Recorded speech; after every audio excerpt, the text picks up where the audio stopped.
Hello guys, ये कहानी है एक जू में रहने वाले कुछ जानवरों की। इंसानों की माने तो ये बहुत ही बदसूरत और खतरनाक होते हैं और इंसानों को इनसे दूर ही रहना चाहिए। पर ये लोग ऐसे बिल्कुल भी नहीं हैं। इनकी भी ख्वाहिश है कि लोग उन्हें वैसे ही पसंद करें जैसे कि जू के इस कोआला को पसंद किया जाता है। इस कोआला को प्रीटी बॉय के नाम से जाना जाता है और ये इतना फेमस है कि इसके नाम का एक ऐप भी है जिसके थ्रू लोग इसे दिन भर कहीं से भी देख सकते हैं।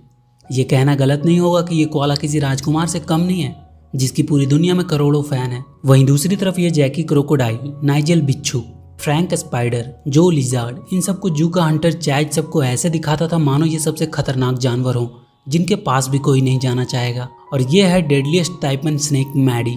आज इसका पहला शो है और ये काफी एक्साइटेड थी कि लोग इसे बहुत पसंद करेंगे। पर चैज ने मैडी को सबसे ऐसे इंट्रोड्यूस करवाया कि सारे लोग मैडी से डरने लगे। मैडी को समझ नहीं आ रहा था कि सारे लोग उससे इतना क्यों डर रहे हैं। वो तो खूबसूरत है, लोग उसे प्यार क्यों नहीं कर रहे हैं। शो खत्म होने के बाद उन सबको वापस उनके पिंजरे में डाल दिया जाता है। मैडी काफ़ी ज़्यादा सैड थी क्योंकि लोग उसे पसंद नहीं करते। वो सोचने लगी थी शायद वो बहुत ही बदसूरत और ख़तरनाक है। तब जैकी उसे बताती है, उदास मत हो मैडी, लोगों को सोचने से क्या होगा, हम बुरे नहीं हैं, हमारा काम है सिर्फ लोगों को डराना और धीरे धीरे तुम्हें भी इसकी आदत लग जाएगी। फ्रैंक, नाइजेल और जो भी मैडी को खुश करने के लिए अपनी अपनी खूबियाँ बताने लगता है। मैडी उन सबको अपनी माँ की लोरी सुनाती है जो कि उसकी माँ उसे सुनाया करती थी। उन सबको जैकी उनके अपने घर की कहानियां सुनाती है जहाँ से वो लोग आए हैं। वो कहती है वो पहाड़ियाँ बहुत ही खूबसूरत है और एक दिन तुम लोग वहाँ जरूर जाओगे। अगले दिन फिर से पार्क शुरू हो जाता है और वही इन लोगों का डेली लोगों को डराने का रूटीन शुरू हो जाता है। पार्क में चैज का बेटा जैकी क्रोकोडाइल के तालाब में गिर जाता है। जैकी उसे बचाने के लिए जाती है पर लोगों को लगता है वो उसे खाने के लिए जा रही है। पर जैकी किसी तरह जैसी को पानी से बाहर निकाल देती है और फिर चैज जैसी को ऊपर खींच लेता है।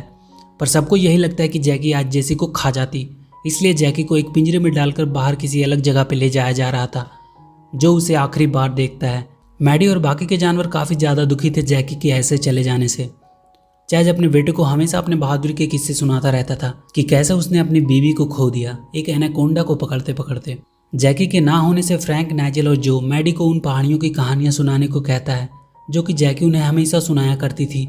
मैडी कहती है, मैं थक गई हूँ वहाँ की कहानियां सुनाते सुनाते, क्यों ना हम सब यहाँ से भागकर खुद वहाँ चलकर उन पहाड़ियों को देखें। ये बात सुनते ही फ्रैंक और नाइजेल काफ़ी डर जाते हैं। वो कहते हैं नहीं, हम भाग नहीं सकते, वो लोग हमें फिर से पकड़ लेंगे। तब मैडी उन लोगों से कहता है कि हम कब तक इन लोगों की कठपुतलियाँ बनकर रहेंगे, उन पहाड़ियों पर हमारी फैमिली होगी जो हमें हर हालत में प्यार करेगी। फिर वो चारों वहाँ से भागने का प्लान बनाते हैं। जो चालाकी से अपने बॉटल से निकलकर बाकी सबको आज़ाद कर देता है।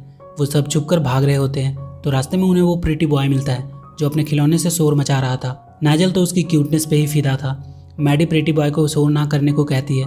मैडी उसे बताती है कि वो लोग यहाँ से भाग रहे हैं। प्रीटी बॉय उन पर हंसने लगता है और कहता है कि तुम एक बदसूरत सांप हो, ज़्यादा से ज़्यादा चलकर कितनी दूर भाग पाओगी, ये लोग फिर से तुम लोगों को पकड़ लेंगे और वापस से पिंजरे में डाल देंगे। और वो जोर जोर से शोर मचाने लगता है। मैडी ऊपर जाकर उसे चुप कराने की कोशिश करती है। प्रीटी बॉय डर के मारे और चिल्लाने लगता है। तब पीछे से नाइजेल बिच्छू उसे डंक मार देता है जिससे वो बेहोश हो जाता है। नाइजेल के जहर से कोई मरता नहीं था, वो बस कुछ देर के लिए बेहोश हो जाता था। मैडी उनसे कहती है हमें प्रीटी बॉय को भी अपने साथ लेके जाना होगा। मैडी प्रीटी बॉय को अपने पीठ पे बिठाकर वहाँ से भागने लगती है।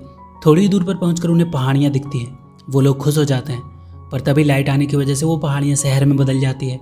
ये शहर ही उन्हें दूर से पहाड़ जैसा दिख रहा था। उनका घर उस शहर के उस पार था पर शहर और उनके बीच में एक बड़ी सी नदी थी और उनमें से किसी को भी तैरना नहीं आता था।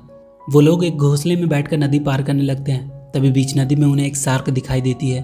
वो लोग डर जाते हैं कि ये शार्क उन्हें खा जाएगी, पर वो शार्क खतरनाक नहीं थी। वो बताती है कि उसका नाम जेसेंटा है और वो एक सीक्रेट एजेंसी अगली सीक्रेट सोसाइटी USS की सीक्रेट एजेंट है। उनकी एजेंसी उन लोगों की मदद करती है जिन्हें दुनिया बदसूरत समझती है। जेसेंटा उन लोगों को एक सीक्रेट पासवर्ड देती है जिसके बोलने से कहीं पे भी उनके हेल्प के लिए USS के एजेंट आ जाएंगे। जेसेंटा उन लोगों को नदी पार करवा देती है। जू में जब चैज को वहाँ के जानवरों के भागने के बारे में पता चलता है तो वो उन्हें पकड़ने के लिए निकल जाता है। जेसेंटा अब उन लोगों को किनारे तक ले आई थी।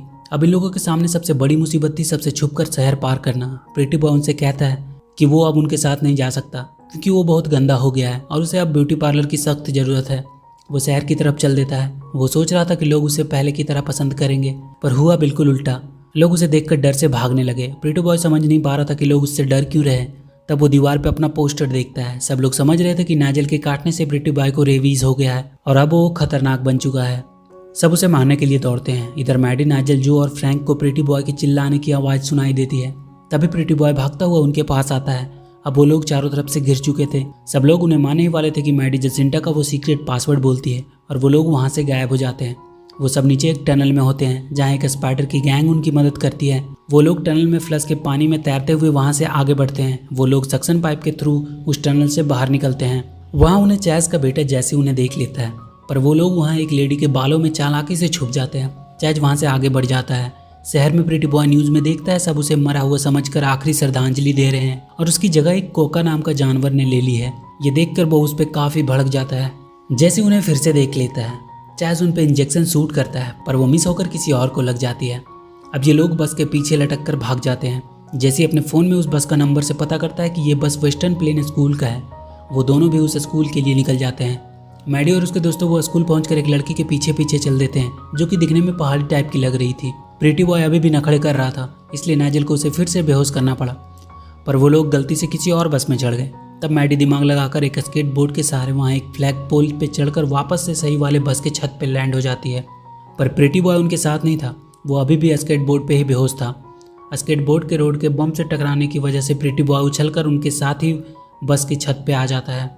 उनका पीछा करते करते चैज और जेसी भी उनके पीछे आ गए थे। चैज प्रीटी बॉय को बेहोशी का इंजेक्शन से शूट कर देता है। अब वो लोग बचने के लिए बस के अंदर आ जाते हैं, जहाँ एक लड़की उन लोगों को अपने बैग में छिपा देती है और उन लोगों को वहाँ से भागने में मदद करती है। ऐसा पहली बार हुआ था जब मैडी ने किसी अच्छे इंसान को देखा था। वो उस लड़की को थैंक्स बोलती है। वो लोग अब जंगल के नीचे पहुंचकर बात ही कर रहे होते हैं कि ऊपर पैर फिसलने की वजह से उन पर चैज आकर गिरता है और गलती से उसकी छड़ी से मैडी फंस जाती है और इसी के चलते बाकी के लोग भी पकड़े जाते हैं। चैज मैडी को इंजेक्शन देकर बेहोशी करने वाला था, तभी प्रीटी बॉय यूएसएस का सीक्रेट पासवर्ड बोलता है और वहाँ 3-4 बंदर उन पर हमला कर देते हैं और मैडी को छुड़ा देते हैं। चैज वहाँ से भागने लगता है और किसी तरह वो वहाँ से भागने में सफल हो पाता है। वो बंदर उन्हें वहाँ से लेकर एक गुफा में पहुँचते हैं, जहाँ के बैट उन्हें आगे ले जाने में मदद करते हैं और इसी तरह वो रास्ता पार करते करते अपनी मंजिल की ओर चल देते हैं। इधर चैज अपने साथ और भी आदमियों को लेकर उन्हें पकड़ने के लिए निकल पड़ता है। रास्ते में मैडी और उसके दोस्त आराम कर रहे होते हैं। तब मैडी उन लोगों को बताती है कि कैसे वो अपनी माँ से बिछड़ गई और फिर चैज ने उसे उठाया और अपने साथ लेके चला आया। सुबह फिर से वो लोग आगे की ओर बढ़ गए। रास्ते में प्रीटी बॉय एक कोला की फैमिली मिलती है, जहाँ वो उनके साथ हो जाता है।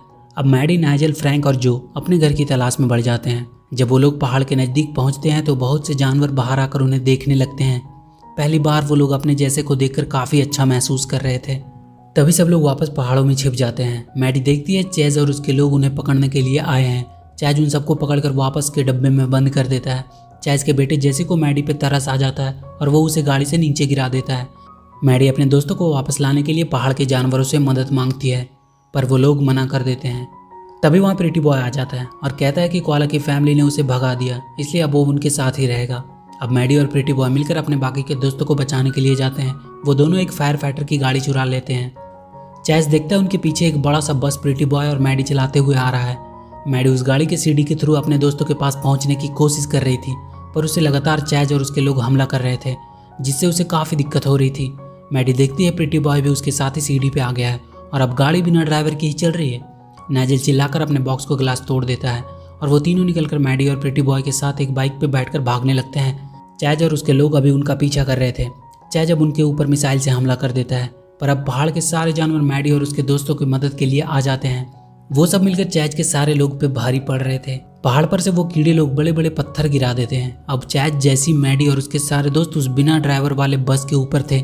ये बस खाई की तरफ बढ़ रहा था। तब चैज जाकर गाड़ी का ब्रेक लगाता है, पर पीछे से आ रहे एक पत्थर के टकराने की वजह से वो बस नीचे खाई में गिर जाती है। वो सब बच जाते हैं, पर जैसी सीढ़ी से लटका हुआ था वो किसी भी वक्त गिर सकता था। चैज अभी भी डर रहा था कि कहीं मैडी उसके बेटे को काट न ले। तब मैडी चैज से कहती है, मेरी एक बूंद 100 लोगों को मार सकती है, पर मैं ऐसी नहीं हूँ, मैं कोई राक्षस नहीं हूँ। और वो अपना दांत चैज के हाथ में पहने बेल्ट पे जोर से गड़ा देती है और अपनी पूंछ की मदद से जैसी को बचा लेती है। चैज अब बदल चुका था।